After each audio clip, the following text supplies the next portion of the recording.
but it's also a more guaranteed return.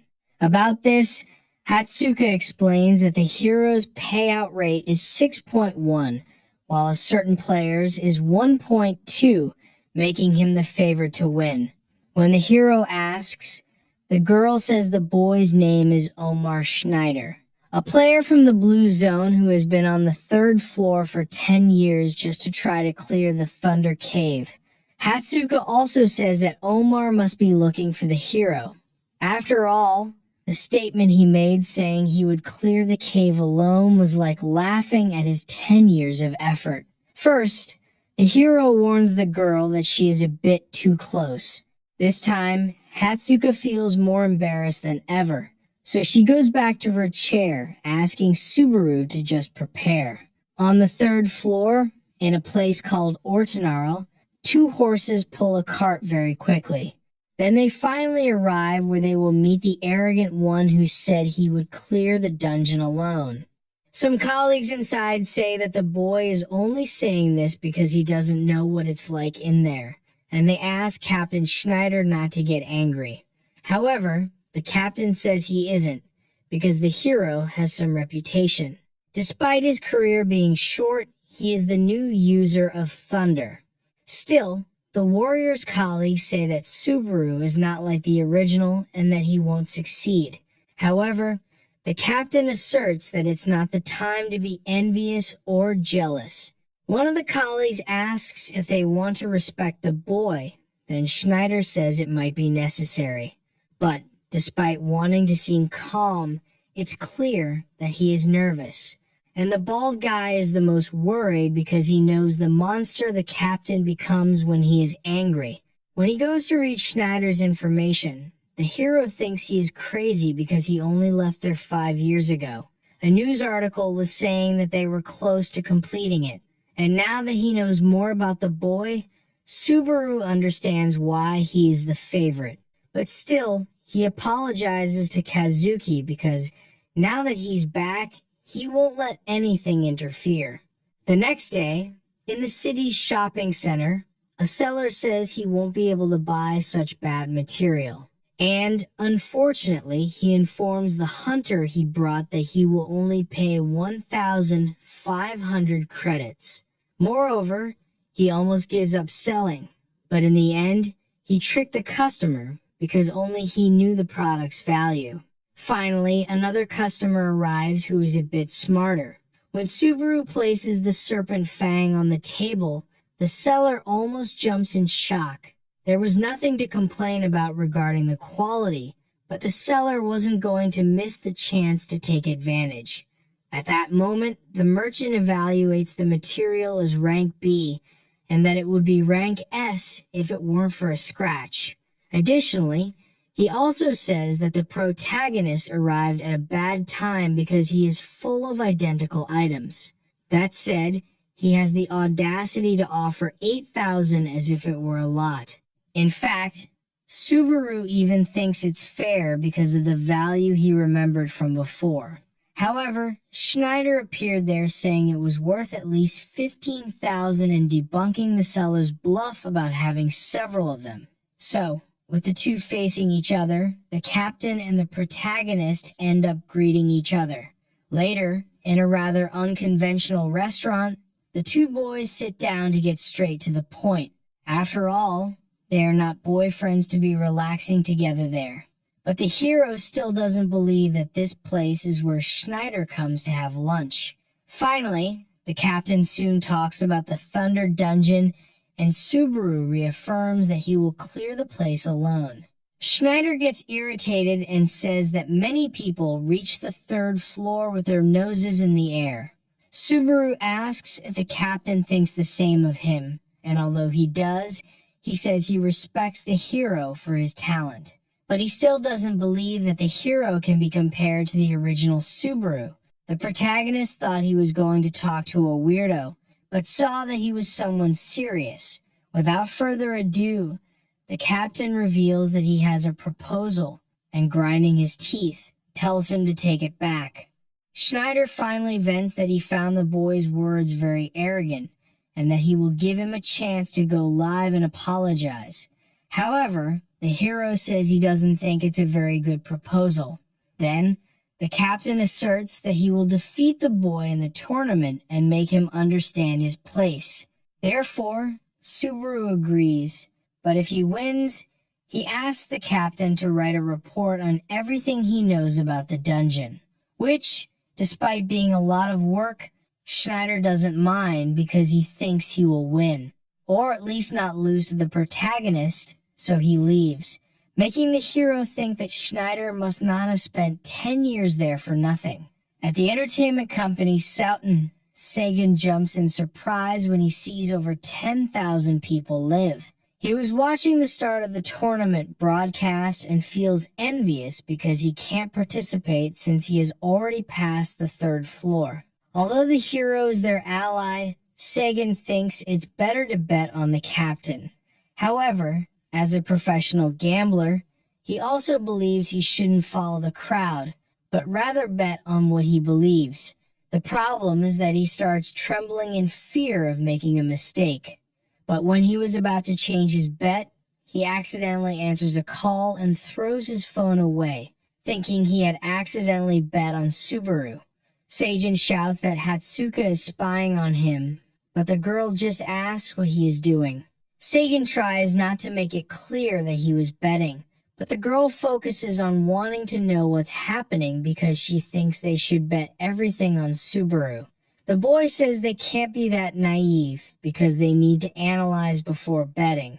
Sagan yells that Schneider is a much more rational option than Hatsuka's crush. Hatsuka doesn't back down and bets next month's salary on who will be right. But in the middle of the conversation, someone in a hood passes by, making her lose focus. Therefore, the girl hangs up on her friend without saying anything more, which leaves Sejin confused because the girl isn't the type to propose bets. Walking in the city center, a subordinate of the captain asks what the hero was like. Then Schneider confesses that he was no amateur. The bald man worries about Schneider losing, but this makes the captain want to beat him up, because, for now, he will only be sure when they see each other in the tournament, and Schneider himself doesn't think there's the slightest chance of losing. From the top of a building, a hooded person sees all this. She was already wanting to take a look at the favorite of the competition. It's obviously Rina, and she compliments the boy's sister a bit. Finally, on the day of the tournament, most people head to the Colosseum in the city of Ortonaro. Our hero is already inside the Colosseum and very close to the entrance door. Then he finally shows his face inside and sees that there is a huge audience watching. Apparently, people didn't know that the boy was participating. They wanted to vote for him for 2nd place, but suddenly the 1st place appeared. With his spear on his back, the captain prepares, and everyone cheers, showing that they are big fans of him. None of those hundreds of people shout the hero's name, only Schneider's name. And at the moment they release fireworks, a woman appears with patience. This is Mizuha from the Blue Zone Guild, who will be the presenter of the competition. She explains that the tournament will be divided into qualifiers and main events, where the prize will be awarded in the final. The girl says that the shoes were made by Hermes himself, stating that it is a symbol of pride for the guild and a legendary relic of Hibiki Toshia. Then she invokes him with magic to show everyone. Therefore, the hero mentally asks Toshia to wait a bit because he swears he will get those shoes back. In the audience, at least Hatsuka is there supporting, hoping he goes live. But strangely, a hooded person from before is next to her, and Hatsuka swears it's the same one she saw earlier. As the girl said, the protagonist starts the live stream inside the tournament. In less than 10 seconds, 3,000 people enter, and he apologizes for disappearing suddenly while noting he can barely read the chat. Then Hatsuka sends a mission of 30,000 credits if the hero wins, and he thanks her even without much support. Mizuha shouts that it's now, and makes more fireworks appear, starting the tournament. Suddenly, She gathers green magic in her hand and creates a giant ball above. Then, the girl explodes it, creating a rain of that magic. This green stuff envelops the entire arena and makes the audience proud of the girl's power.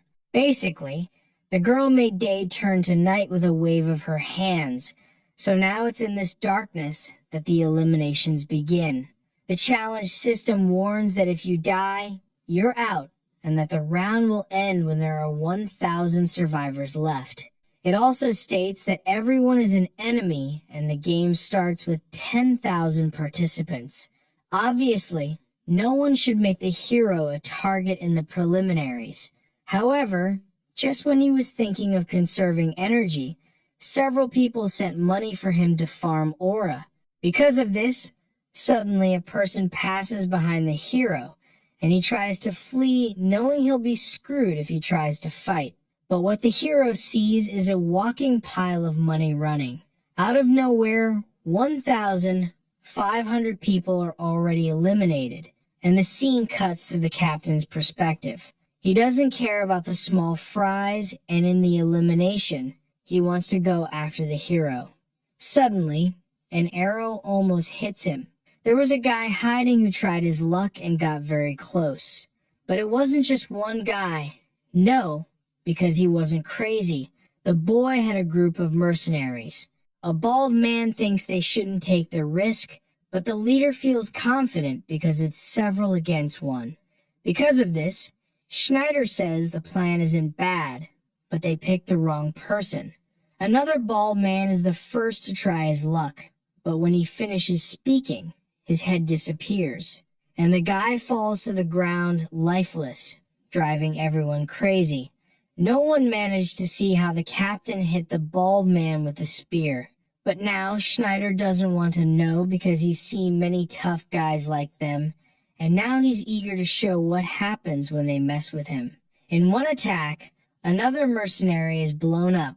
Then he warns that tricks don't work in the tower, and he warns that the only thing protecting people is their own strength, leaving the enemies terrified.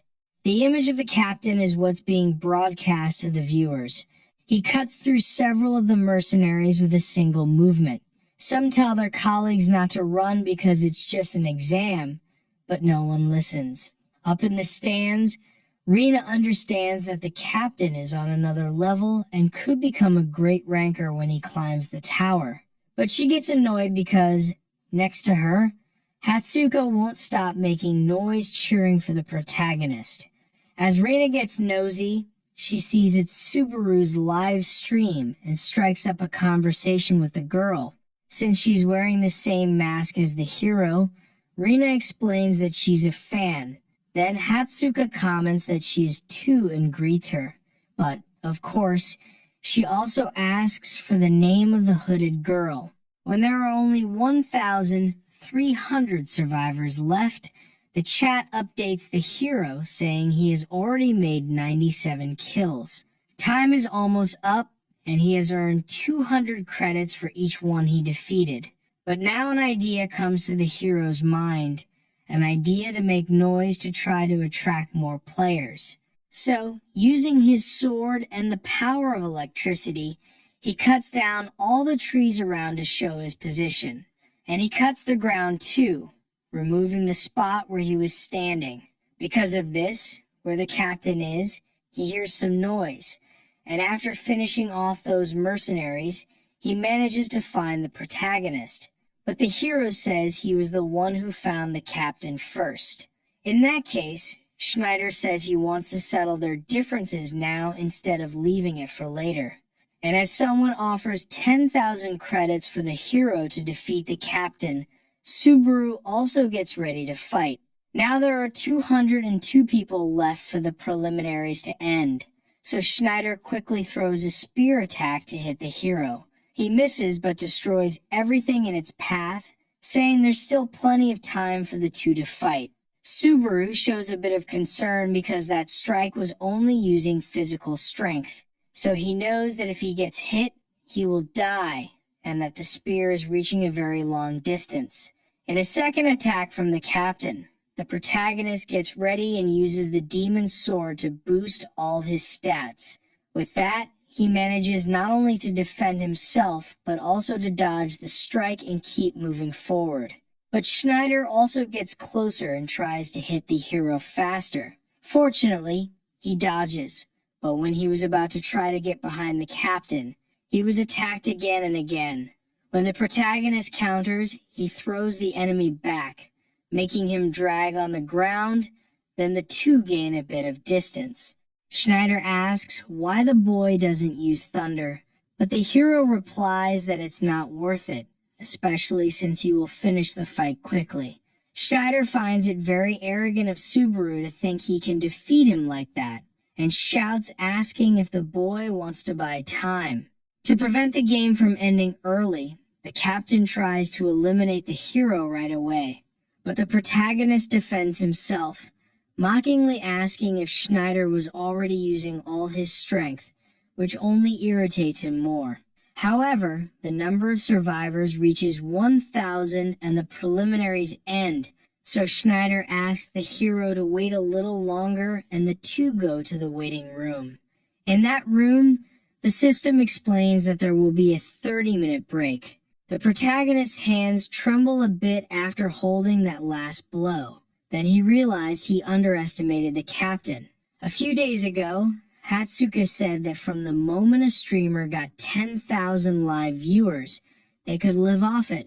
And now the hero has that amount watching because of Schneider. But talking about the captain also makes him worried since he hasn't managed to clear the dungeon. Back in that forest cabin, already daytime, Shigeru is having an existential crisis due to boredom. But he also complains a lot about someone like Schneider still being stuck on the 3rd floor. The lower the floor, the harder it is to overcome the level difference, even though Subaru has thunder. And Shigeru knows that things can change with raw talent, but from what he sees, he doesn't think it will. In his downtime, the protagonist redeems all the credits and uses 80,000 of them to increase the level of the greed bet. Thus, he raises the skill to level 5 and rank B. But since these things don't show up to the public, they become curious. On the upper side of the stands, Mizuha is alone, staring at the tournament prize. This is because she heard there might be a thief behind the shoes, and she also heard about his identity. Suddenly, a person appears, announcing that the guild reinforcements have arrived. And because Mizuha asks who is leading the team, the person introduces themselves. Then the girl asks what the guy is doing on the 3rd floor, because it's simply Kurokawa who came to help. Mizuha asks if the guild leader is upset with Subaru, and the guy says yes, for him and Schneider. But he also mentions that there is another problem, and that problem is in the stands talking. Behind Rina's mask, she can only think about the frightening amount of mana that Hatsuka has. She wants to know why someone so strong is there. But to not seem strange, she takes off her mask and introduces herself as Tame. Hatsuka explains that she was speaking formally because of the girl's aura, and also recognizes that she is using a face-changing technique. Rina feels so intimidated that she thinks the manager is an assassin sent by Kazuki. But even though Hatsuka doesn't want to get involved, she asks if there is a plan to disrupt the tournament. Because of this, Rina decides to test by saying maybe. Then, with a killer aura, Hatsuka asserts that if the girl does that, she will regret it a lot. Suddenly, the challenge system announces that the 30-minute break is over. Then all participants are teleported to the finals. It is explained that the finals will be a game in a territory capture format. Mizuha explains that when it starts, each player will have a territory, but only 2 people can stay inside one, and they can choose whether to defend, steal, or hold. If a player defeats an opponent, they can take their territory, and the player with the most at the end will keep the shoes. So now that she has explained everything, the girl starts the finals by giving a color to each one. As expected by the hero, no one goes out to attack, because fighting now gives a territory, but waiting can allow them to gain a lot by defeating just one enemy. That's what everyone thinks. However, the hero goes out and already defeats one. After all, his subscribers are paying 300 credits per person. There in the captain's view, he also goes against the strategy of staying still and already secures a territory. The player from the adjacent block panics, but he can't even run from the spear. Thus, in a few seconds, Schneider knocks at least 10 competitors out of the game, and he continues searching for Subaru until he looks a bit further ahead and finds his yellow territories. In the midst of all that chaos, the two players ignore everything and focus solely on each other. But Subaru turns his back and walks away, prompting Schneider to shout at the boy, calling him a coward. The hero's fans get upset on behalf of the protagonist, but he warns that he will handle it later because he still needs more credits. Our hero continues farming territories and is surprised at how weak the players on the third floor are. Then suddenly, a player named Don Chow enters his territory. This player was that bald subordinate of the captain. Don Chow says he will get in trouble later for kicking the hero's butt there, and the chat informs Subaru that the bald guy is from the blue zone. The bald guy doesn't hesitate and jumps on the protagonist, so the hero shows he will defend himself, but he slips under the attack and cuts the bald guy's spear. Then he easily throws him to the ground, defeating Don Chow, and since it's not real life, he finishes the guy off right there. Subaru eliminates the bald guy so quickly that the chat starts to think he is weak. Then finally, Schneider enters the protagonist's territory, and there's barely time to read the warning properly because the captain rushes towards the hero. The protagonist doesn't let the attack hit him. He sends the spear that was about to hit his head flying away, but the captain strikes again. Schneider shouts for the hero to use thunder quickly, because if he keeps holding back, he will die on the next attack. The protagonist jumps back to gain some space. Then he just holds the sword's hilt, which prompts Schneider to ask if the boy is going to run away again. But Subaru replies that he will give exactly what the captain wants. He begins to summon thunder and uses the Heart of Thunder to increase his power and resistance. Additionally, the skill from the greed bet also helps the hero avoid getting hurt. Schneider can't believe the hero is creating a type of weapon made entirely of lightning. Then the hero asks if it still looks like he wants to run away, and since the captain concedes that he does not, Subaru asks another question, this time questioning if, instead of him, Schneider wants to run away from there. However, thinking that if he can survive this, he will win, the captain says no. Some time ago, the bald guy asked to ask a delicate question. He asked why the boss was so crazy about the Thunder Cave when he already had the strength to leave. But Schneider himself couldn't answer properly and said that people like him usually forget the reasons for their fixations.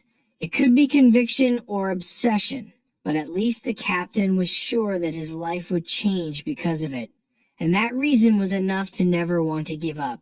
Back to his fight with the protagonist, the boy spins the spear to gain speed, and he thinks that Subaru might end up becoming his second obsession, until he runs for the final attack. And in respect to the captain's 10 years of effort, Subaru also charges without holding back. Thus, the two get very close, and their strikes clash, using all the strength they have, and the impact creates an explosion in the arena that destroys everything. But instead of the captain's destructive purple aura, the protagonist's yellow one remains. Returning to the audience, the girls stop talking because they feel strange. Rina becomes very suspicious of Hatsuka, but the girl revealed on her own that she was looking for trouble because she was Subaru's manager. Naturally, if there were problems in the tournament, it would affect his stream and her job. Rina acts like a child when she hears she is in front of the hero's manager. Hatsuka then gets very excited and says it was hard to convince her colleagues that she found gold. Rina says she always watches the streams, and the two girls start to understand each other. But suddenly, the explosion from the boys' attacks grabs attention because it's the only thing being broadcast on the big screen. So Hatsuka quickly goes to see what happened and becomes very worried. When the explosion ends, both warriors are still standing, but Schneider has suffered so much that there's a hole from his legs to his chest. Then he falls to his knees, lifeless, and Subaru thinks it would be nice to meet the captain again in the future. With a total of 283 captured territories, Narukami Subaru is the tournament winner. Fireworks are launched, and the audience celebrates. Hatsuka also tries to celebrate with her new friend, but she doesn't seem very happy. Rina can't believe that in the end, it's the protagonist who will win the grand prize. Mizuha soon appears to announce again and tells everyone to listen that Subaru is the winner. Therefore, the girl summons the shoes that are the protagonist's well-deserved prize. Then, Rina stands up in anger from the stands and leaves without saying anything. The seal is broken and the items fall into Subaru's hands, making the boy a bit sad for being away for 20 years. On a normal day, 20 years ago, Toshiya was screaming in anger because he had lost his shoes. A classmate asked why the boy was so irritated and said he was annoying, but he was wearing the little shoes on his huge feet. So, having already told them not to touch them, Toshiya kicked his friend, making everyone laugh, including Subaru. In the chat, some people say the hero should sell because he is a mercenary, but he says he won't, leaving the host confused. Mizuha explains that Subaru could make some good millions from this, but the hero stands by what he said. At that moment, everyone starts trying to make an offer, and someone in the audience even offers 4 million credits. Therefore, the protagonist invokes a very strong lightning power from the sky, and after demonstrating this power, he warns that he won't sell even for 10 million credits. Anyway, after saying everything he had to say, the hero simply turned around and left. At the same time, still in the city, Amon and another player had just watched the broadcast. The boy didn't even know what to say about the protagonist winning. The player named Hanamaki Hiyori says that at this rate, the hero will become the true Subaru, especially since, recently, people were already believing that the new one was better than the old one. Hanamaki explains that they are comparing the two players a lot, but for Amon, someone is definitely influencing this trend from behind. Hanamaki says that even she thought the two were the same, but since Amon disagrees, the girl mentally calls him a fanboy. Anyway, the girl asks if her partner isn't excited about what will happen from now on. But he replies that he has no interest because they both have a job, which is to hunt down the person who will try to steal the shoes. And like a good alpha male, Amon leaves the girl behind alone, even though it couldn't be said they were that alone. Back to the live stream, everyone is drooling over that pair of shoes. Even just like that, Subaru is happy to be in contact with Toshiya again, and changing his thoughts, he thanks the audience for the mission's worth credits. The name of the pair of shoes is Teleria, and it increases speed by 25% and jump by 15%. Then, people discuss, some saying it's good and others saying it's so-so. Anyway, the hero receives a message from Hatsuka warning him about the suspicious person he found and asks the boy to be careful. Rina only realizes now that she might look suspicious standing there in front of the shoes. She didn't want to reach this point, but she had no other choice. So, when no one was paying attention, she would attack and cut the protagonist's ankles. So the video ends here. If you don't want to miss the next part, activate the notification bell, and see you next time on Tab's channel.